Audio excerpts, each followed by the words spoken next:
If there's one thing we've learned about business and life, it's that people are the X factor.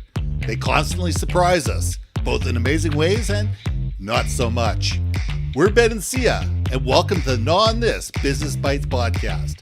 This show is all about real life things we all deal with every day, how they relate to business, and how to make some sense out of our daily chaos. Welcome to the show.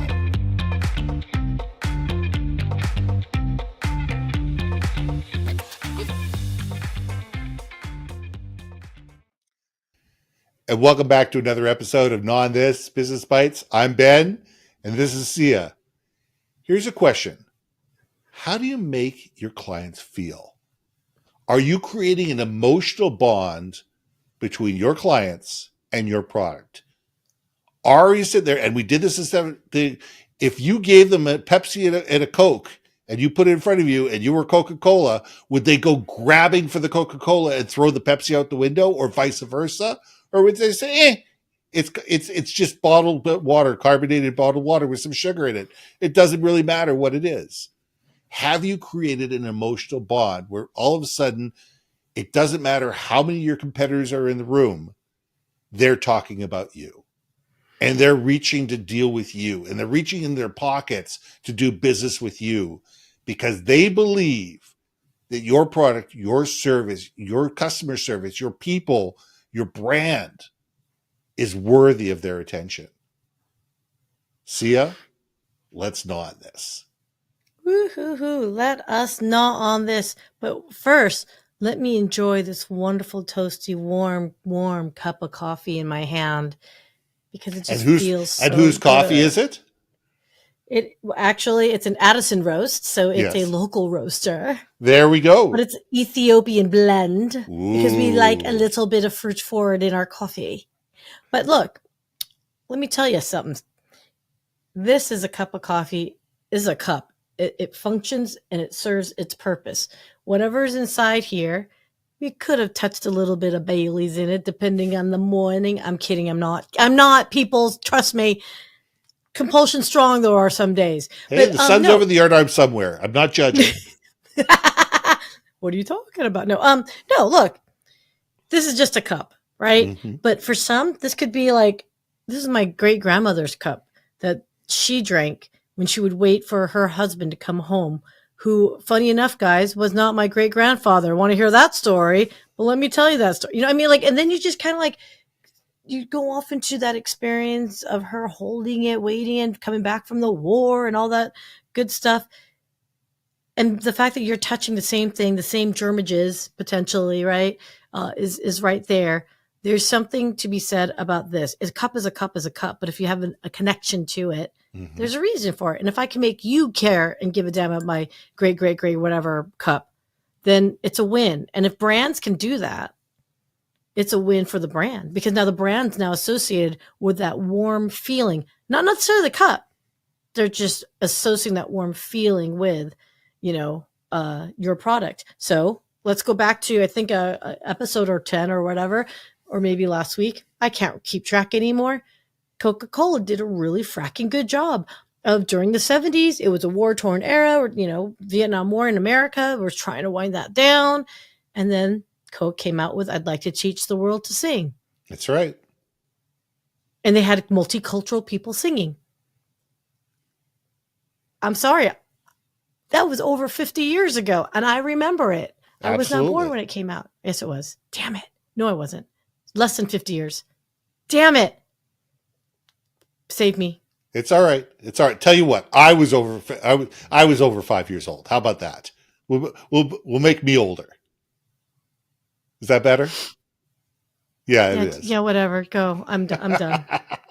And that was another great episode of Gnaw on This. But here it is. When we're dealing with emotion, and it's about stirring up memories. Emotion is creating memories. It says, I remember when I dealt with this company and we had great customer service. Here's a perfect example. And I tell this story on the stage all the time about Zappos. Now, everybody knows Zappos is the great shoe company. There's a story, and you know what? I don't even know if it's true or it's not true, but I tell this story anyway. And it's about a guy that calls up Zappos customer service and he goes, I don't know what to do. And the customer service says, how can I help you? He says, my wife died last week and 10 pairs of shoes showed up on my doorstep this morning. He says, not a problem. Have you taken them out of the box? No, I haven't taken them out of the box. He says, leave them in the box. I am emailing you a return label for them. I'm crediting your credit card as we speak. We will take care of it. There will be someone there from UPS or FedEx or whatever it is later this afternoon to pick that box up. Just give it to them. They will take care of it, and you're taken care of. And he could have left it at that. And that same Zappos representative found a local florist, called the florist up, got a flower arrangement, had it sent to the house, condolences of Zappos. Do you think that story hasn't driven an emotional tie to thousands and thousands and thousands of people to sit there and say, it wasn't about the shoes. Yeah, okay, Zappos had to pay a return charge. Okay, maybe it cost them $50, $100. Who cares? They took care of the person.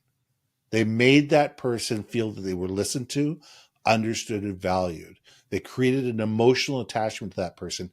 And that person, for the rest of their life, and me, and probably another 50 people I know, have told that story from stage to thousands and thousands and thousands and thousands of people.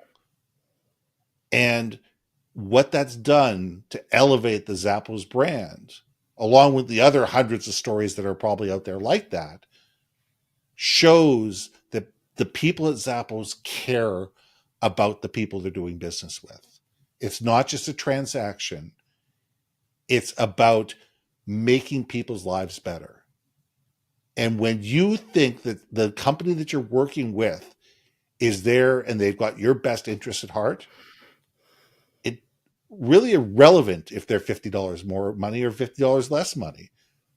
You're going to buy from them because you have that emotional bond. Now, way too few companies realize this.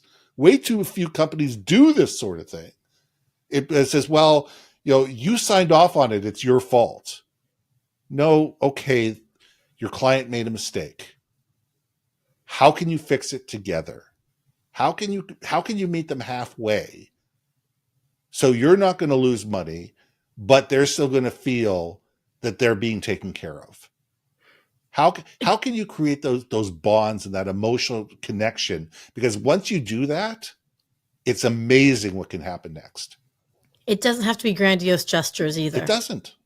Like in the back of mine screaming. And again, I know we sound like groupies, but I know you and I have goals in life. Mm-hmm. But, I was at Disney World in January. I worked at Disney for almost 7 years in California. And I would just see so many stories. As a cast member, I would see these kids who I worked at a restaurant called Goofy's Kitchen. Shout out Goofy's Kitchen. Yay. OG crew. Where, it was the beginning idea concept of dining with characters. Right. And that's how old I am. Anyway, so the kids would buy autograph books, right? And a lot of times these kids just, because of the rotation, timing, and just the way they had things to do, and mom and dad are like, we're not waiting 20 minutes for Cinderella to pop out. You know what I mean? So a lot of times, we would just say, hey, I don't know if we can get, Tigger to come back out, but would you like me to get his autograph? And the thing was, we could have easily just gone backstage and just went and call it a day. And, and the parents would have been like, whatever. But we never did. Like, all of us never did. We still had the integrity of, if I were that kid, would I want a bad autograph of Tigger? Because when you're a character, you actually get trained. You get trained how to give a proper signature. Exactly. Right. And so we would always go backstage and we'd find the where the characters hung out and rested, and we'd ask them, we're like, can we get some autographs? And it was just so funny because they were like, yeah, no problem. And this is their breaks. Yeah. But to come back with it, and sometimes we would have like little pins or things that we could give away just to nominally, like, sure, Tigger says sorry or whatever. I remember once we did this with a child, and the parents, it was their annual trip to Disney. That was their big trip for the family. Every year they would come back, and every year I would take a picture with this little boy. And Nice. so it was like over the course of 7 years. Oh, that's got to So, be cool. so it went from being a 6-year-old to a 13-year-old. Okay. Well, he was 13. And at that point, I'm like in my like mid 20s or so, mid to late 20s. And I was actually about to leave. It was my last year. And I guess he had a crush on me. And his parents were like, oh my God. Because he was a big boy who was taller than me at 13. And they're like, oh my gosh. Because it used to be he would sit on my lap. Yeah. But now that he was older, I'm like, I'm not sitting on your son's lap, you guys. He's 13. Hell no. No, it's But not it was happening. just, but it was funny because I did give him a hug, and it was just like one of those things. And they actually ended up giving me a book of all the pictures of us over the years together Oh, as a nice. goodbye gift, because I told them I was looking to leave, and then the next year they had it just in case. And I'm making my heart break, but it's those little things that come back to you too, I guess, is what I'm trying to Absolutely. say too, right? So it could be something nominal, something like a Tigger signature, and it could be grandiose. I mean, man, sending flowers, that's a fracking sweet gesture. Absolutely. Whew. Absolutely. I mean, I remember forgetting, this is going back nearly 20 years ago. And I had a brand new client, a potential new client, and we had to make custom jackets. It was for a police force, and we were making custom jackets, and it was part of the RFP, part of the request for quotation. And they paid me $600 to have this jacket made. And there was 3 vendors, and we were all supposed to make a jacket and then have it submitted by a certain day. Well, long and short of it is, my vendor in China messed the jacket up. Absolutely messed the jacket up. Horribly. One sleeve was shorter than the other. The zipper wasn't to specification. Something, I don't know what happened, but and I called my client up, or the potential client up. I said, look, I can't give you this jacket. It looks horrible. I'm embarrassed. My vendor in China messed up the jacket. It's my fault. The first thing I'm going to do is I'm going to refund you the money. I'm going to refund you the $600. Don't worry about it. I'll just tell me how you want the money back. We'll get a check out to you guys today. Second of all, if you have to blacklist me from ongoing bid processes, I totally admit it, because I'm not going to have you look bad because of my mistake. I made $2.5 million off that guy over the next 3.5 years. Oh, wow. $2.5 million in additional revenue because I ate a $600 thing, and I actually took the time to do the mea culpa and said, hey, listen, I'll fall on the sword. Yeah. It's my fault. Let me fall on the sword. And he and I became really good friends. That's nice. But for me, it was sitting there going, you create an opportunity to make your clients look good. You give them an opportunity to have a story to tell. And the same thing, you do the right thing. And if you usually do the right thing, and if you take care of your clients and you treat them like human beings, and you treat them as if they're someone special, it comes back to you 100-fold. And it may not have been him directly that gave me $2.5 million, but he went around and told other people about me at the same time. Right. And, that story ends up spreading. And you never know where the good karma is going to come from, but you certainly know where the bad karma is going to come from. Well, you bring up something here, though, is that you held yourself accountable, and you accepted when you screwed up Aaron, right? Mm-hmm. But you just kind of brought it right back to our original premise, though, which is like how to get brands to feel, right, or to make you feel and value. And then the word value just kept popping up in my head, was basically, if a brand can provide some level of value that evokes an emotion within you, and you, again, value that, whatever it is, that's where the connection lies, right? Because it's always an exchange. Yeah. Obviously, a company or brand is going to want your business in some capacity, but as a recipient of that brand's, product or message, whatever it might be, is if we get something unfulfilled in some way emotionally, like again, bring it back to, let's say, for example, it could be something like, maybe it's drinking a Dr. Pepper instead of a Coke, but man alive, that, I don't know what is in Dr. Pepper, a little cherry in there it mix. I don't know, but it's so unique and it makes you feel good that you close your eyes, you can sip it on a hot Texas Sunday morning, because that's healthy to do. I don't know. But you feel good about it. Analogies, but that's it. I'm now connected and bonded to it. So yeah, I'd like for us to have more of a conversation on this in the future, because I feel like we're running out of time. Absolutely. But I do think we really need to hone in more on how. Maybe the next time.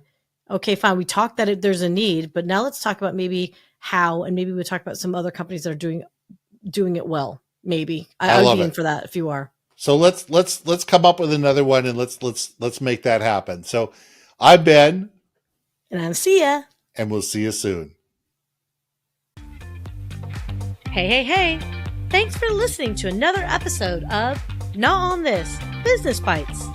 If you liked what you heard, we most humbly ask that you like, share, and hit that subscribe button. And if you want to communicate more effectively within your organization, contact Ben at yourbrandmarketing.com or me at brilliantbeammedia.com.